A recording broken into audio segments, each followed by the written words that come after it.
ETV headlines. Revanth Ponguleti పదవులు పోవడం ఖాయం కేటీఆర్.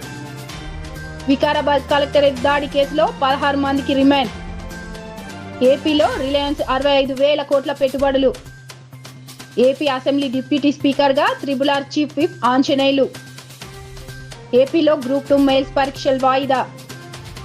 అమృత్ టెండర్లపై ఆరోపణలు అవాస్తవం సీఎం రేవంత్. ఎన్సీసీ కర్ణాటక ప్రజల్ని కాంగ్రెస్ లూటీ చేస్తుంది ప్రధాని మోదీ. ఏపీలో రిలయన్స్ సంస్థ 65,000 కోట్ల పెట్టుబడులు. ఏపీ అసెంబ్లీ డిప్యూటీ స్పీకర్ గా రఘురామకృష్ణరాజు.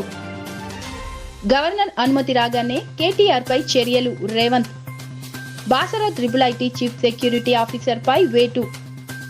ఏపీ శాసనసభలో విపుల్గా 15 మంది నియామకం. కంటెంట్ లేకపోతే సినిమాలు ఆడవు మెగాస్టార్ చిరంజీవి.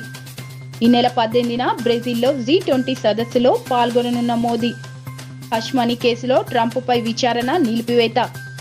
చైనాలో జనంపైకి దూసుకెళ్లిన కారు 35 మంది మృతి.